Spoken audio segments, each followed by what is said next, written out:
vamos a sumergirnos en un cuento emblemático del Perú, escrito por uno de los grandes narradores del siglo XX, Julio Ramón Ribeiro.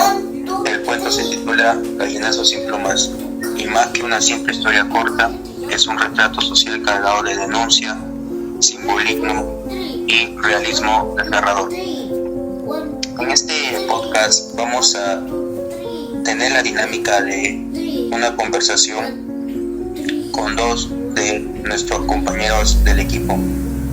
Somos estudiantes de la Universidad Autónoma del Perú, de la carrera de Psicología, ciclo 1,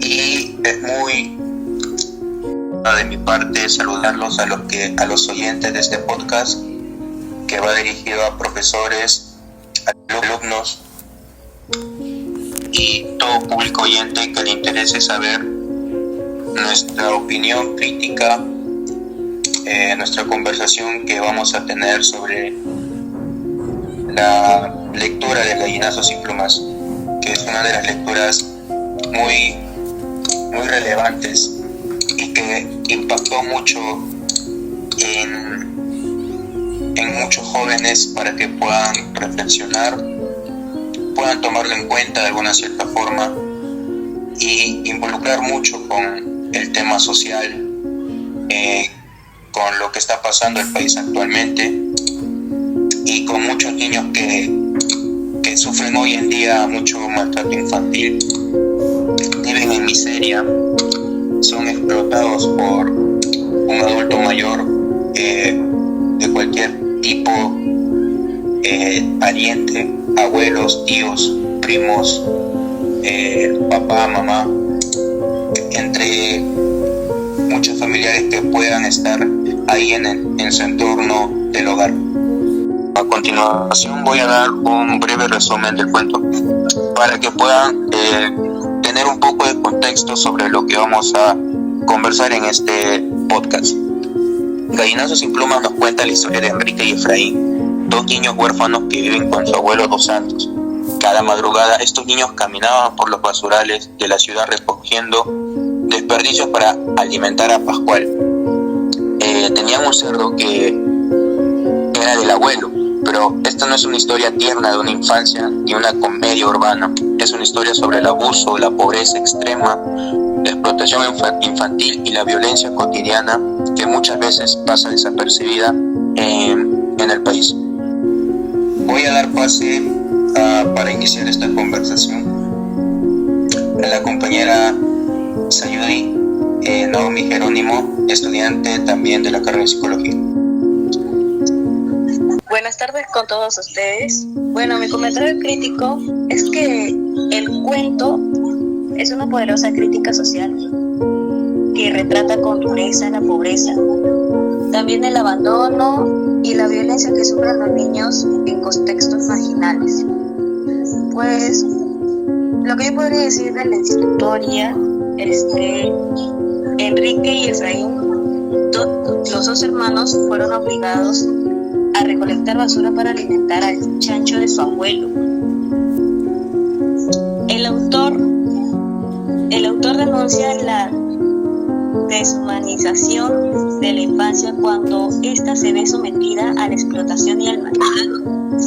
Dos Santos, el abuelo, también representa el abuso de poder y la indiferencia de los adultos ante el sufrimiento de los más vulnerables. Muy buena opinión crítica, compañera. Claro, como tú dices, ¿no? Lamentablemente la lectura nos transmite mucho del contexto que estamos pasando actualmente, lamentablemente en el Perú, pues, ¿no? Porque hay muchos casos de niños que son maltratados, son explotados, hasta llegan al punto de ser asesinados por nuestros propios familiares, ¿no? Entonces es como que muy aterrador, pero es un caso que podría mejorar dependiendo de cada padre, pues, que reflexione con esta lectura. Vamos a dar también quiero escuchar la opinión de Daisy Miranda, a ver qué es lo que nos dice. Te escuchamos. Ya, buenos días con todos los oyentes.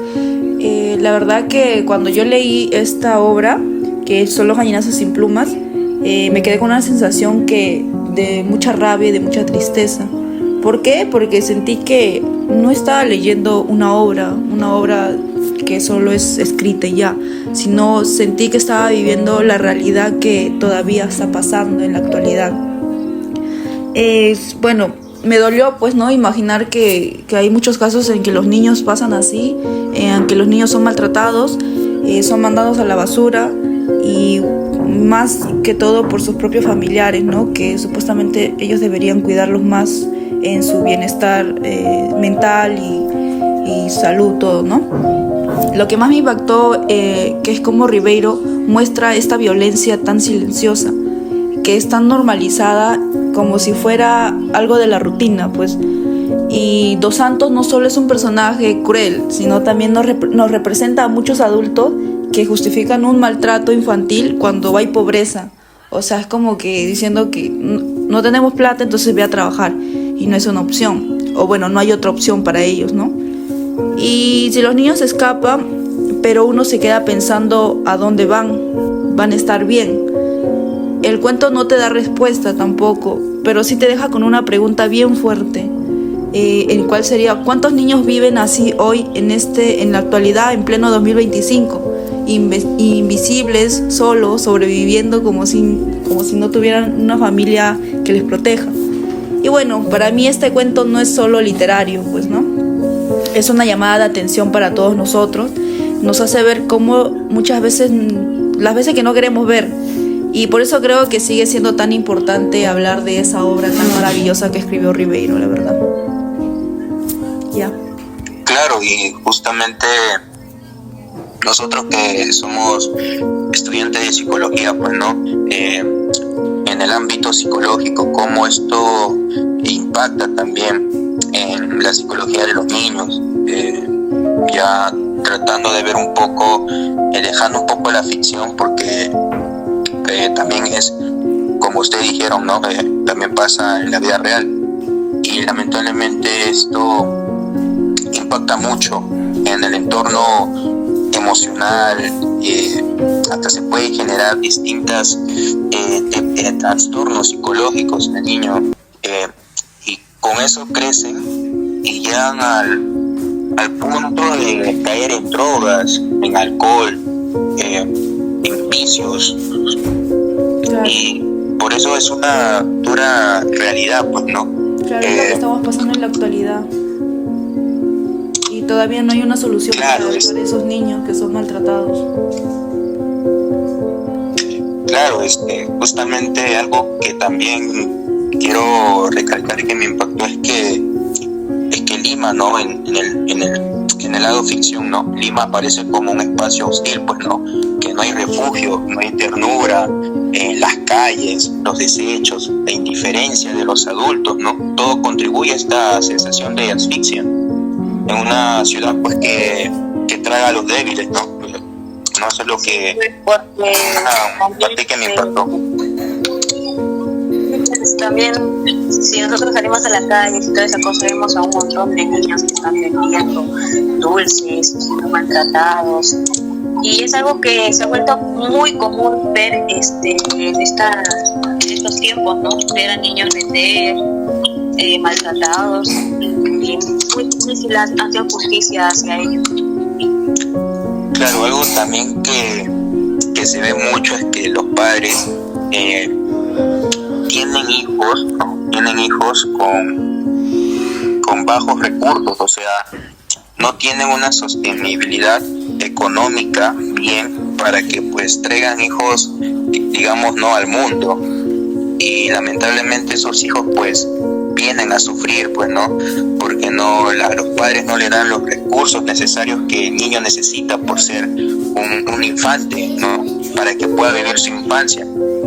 Entonces, lamentablemente ahí donde nacen los padres explotadores, pues, como tú dices, no hay niños que venden en la calle por el hecho de que los padres les mandan a trabajar para que el niño, pues, pueda comer, pueda pueda consumir alimentos necesarios para que crezca sano y fuerte, ¿no? Y eso también genera mucha tristeza por parte de los niños, porque yo siento que los niños, al ver que otros niños tienen la oportunidad de poder ir al parque, de poder jugar, de poder compartir con los demás niños, lamentablemente esos niños que ven desde lejos pues se sentirán tristes, ¿no? Al saber que ellos tienen que desde ya muy chiquitos trabajar para que puedan alimentarse, puedan comer, ¿no? Y es una dura realidad, pues, ¿no? Como lo volvimos a repetir desde el inicio del podcast, ¿no? Es una dura realidad de que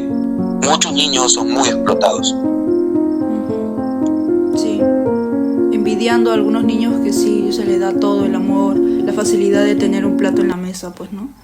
En cambio ellos son explotados por un plato de comida nada más. Así es, y qué bueno pues que no estemos un poco reflexionando sobre este tema, para poder también a ustedes oyentes que están escuchando nuestro podcast transmitir un poco de lo que nos transmitió esta lectura, analizando un poco con la realidad del país. No necesariamente pues tenemos que taparnos no hacernos el ciego, pues, ¿no? Porque es lo que se vive día a día, y pues tenemos que nosotros como jóvenes de alguna cierta forma aportar y poder cambiar el futuro del país. Nosotros, como la oportunidad que tenemos nosotros también al estar en una universidad, estar de alguna cierta forma generando un aprendizaje a los niños que pues que sigan adelante, pues, ¿no? Y tratar de buscar una alternativa con nuestros estudios, pues, ¿no? Que lo vamos a aplicar, que nosotros somos estudiantes de psicología. Claro. Bueno, también vamos a cambiar nuestra sociedad, los pensamientos de personas adultas, ¿no? Claro. Bueno, también vamos a escuchar a nuestro compañero Diego Alonso, que va a dar una opinión crítica sobre el cuento, ¿no? Su opinión crítica, su opinión propia, y vamos a darle paso. Buenas, mi nombre es Diego Brasti y hoy vengo a darles un comentario sobre el cuento del gallinazo sin plumas. Un cuento que, aunque fue escrito hace décadas, sigue hablándonos con una fuerza tremenda, porque lo que plantea no es solo una historia sobre pobreza, sino una historia sobre lo que pasa cuando olvidamos mirar al otro lado con humanidad. Desde el inicio de la historia, ya con el título La gallinaza sin plumas, Ribeiro ya nos lanza una imagen dura de lo que puede venir en la historia. En ese caso nos habla de dos niños, lo cual ahora se llama Enrique y Efrián, dos hermanos que viven con su abuelo Dos Santos, un hombre duro, frío, que obliga a buscar comida en los basurales para alimentar a sus cerdos, sí, como lo escuchan, niños escarbando entre la basura para que unos animales engorden y el abuelo pueda venderlos y así ganar más dinero, a pesar de que en la historia cuenta cómo los niños pedían al menos un momento de descanso. Su abuelo, Don Santos, no quería darles ese momento en el cual podían descansar. Pero lo más duro no es eso, lo que más golpea es la indiferencia, la forma en que ese abuelo trata a los niños como si fueran cosas, como si su única función fuera trabajar, resistir, aguantar. Y eso, más que la pobreza material, es lo que más duele, la pobreza emocional, la falta total de afecto, de cuidado, de ternura. Porque a medida que va avanzando la historia, nos vamos dando cuenta que Don Santos no les brinda ese cariño que muchos de nosotros sentimos de parte de nuestros abuelos o de nuestros padres, pero en este caso, como dicen, Don Santos es su abuelo, de Enrique y Efrián, ¿no? Hay personas que no saben cómo demostrar su afecto hacia sus nietos, hijos, hermanos o amistades. En ese caso, como Don Santos hacia sus nietos. Y es aquí donde entra lo más poderoso del cuento, su mirada profundamente humana, porque Ribeiro, el creador de Gallinazo sin plumas, no exagera, no dramatiza, nos lo cuenta todo con sencillez, casi en el silencio, y tal vez por eso es que cala tan hondo. Nos muestra lo que muchas veces no queremos ver, que en nuestras ciudades hay niños así, invisibles, trabajando, sufriendo, sobreviviendo sin que nadie los abrace. Cuando una persona sale a la calle puede ver muchas cosas horribles, ya de robos o algo similar, a niños que pasan hambre, a niños que andan con ropa rota, ropa sucia, vendiendo golosinas, que suben a las combis, a los buses, a pedir limosna o vender una que otra golosina. Y es ahí donde uno se pone a pensar, ¿por qué sucede esto en cada parte del mundo? ¿Por qué?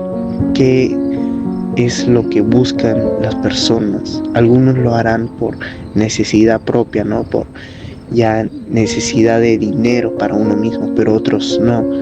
Otros padres mandan a sus hijos a trabajar mientras ellos están en otro lugar, bien tomando cerveza, bebidas alcohólicas, o estando en otro lugar sin preocupación de sus hijos. Ahora podríamos decir que, bueno, es ficción, pero en realidad Los Gallinazos sin pluma es una historia que representa miles de realidades. Niños que pierden su infancia, adultos que olvidaron cómo amar, sociedades que se acostumbraron al dolor ajeno. Y por eso este cuento incomoda, porque nos obliga a mirar esas verdades, a preguntarnos qué estamos haciendo como sociedad, dónde están los que deberían proteger a estos niños, cómo es posible que la vida de un cerdo valga más que la de un niño. Y son metáforas que uno se va dando cuenta. El cerdo representa como que la necesidad que Don Santos quiere, ¿no? El dinero, porque además lo que le importa es ganar más dinero que la propia vida de sus nietos, de su familia, de aquellas personas que lo ven como un héroe, como su única esperanza. Porque aquí es donde entra ese amor, ese cariño que uno va ganando, que los niños van ganando con sus seres amados, con las personas maduras, con las personas que son mayores que ellos mismos. Así como los bebés aman a sus madres, los niños y las niñas aman a sus padres y abuelos. Pero también hay algo más, algo que desde una mirada humanista no podemos dejar de ver, la resistencia. Porque a pesar de todo, Enrique y Efrián siguen, se cuidan, sobreviven, conservan una chispa de esperanza en medio de tanta oscuridad. Y eso también es profundamente humano, la capacidad de aguantar, resistir, de no dejarse apagar. Porque cada día que pasaba, Don Santos siempre los hacía sentir menos. Pero lo bueno es que Enrique y Efrián se tenían uno al otro. Entre ellos dos se daban amor, entre ellos dos se daban esperanza, esa emoción que siente cada uno cuando tiene un hermano. Y no solamente un hermano, un amigo que consideran como un hermano, un amigo tan cercano, un amigo que pueden decir que es su mejor amigo, que es como un familiar, que ya muchos aquí podemos decir que tenemos a uno. Julio Ramón Rivero, con su estilo sencillo pero profundo, nos deja una historia que no se olvida, y si logras sentir ese nudo en la garganta al leerlo, al imaginar a esos niños, es porque todavía hay algo muy humano latiendo dentro de ti. Y justamente me he puesto a pensar que no solamente protección y niños, ¿no? También hay que reconocer que pasa en abuelos, pasa hasta en personas que tienen retraso mental, ¿no? síndrome de Down, tiene diferentes deficiencias físicas, ¿no? Que lamentablemente esta sociedad pues no está mentalmente preparada para poder de alguna cierta forma apoyar a esas personas que tienen esas deficiencias, ¿no? Que pues Sí, bueno, pero es realidad. Bueno, acabando con el podcast, queremos agradecerles por haber escuchado nuestro espacio de conversación, opiniones, críticas sobre la lectura de Gallinazos sin Plumas, involucrando un poco con la actualidad del país. Nos vemos muy pronto y gracias por escucharnos. Como dice el dicho, ¿no? La vida tiene que ser dura, si no, no sería vida. Chao. Gracias, chao.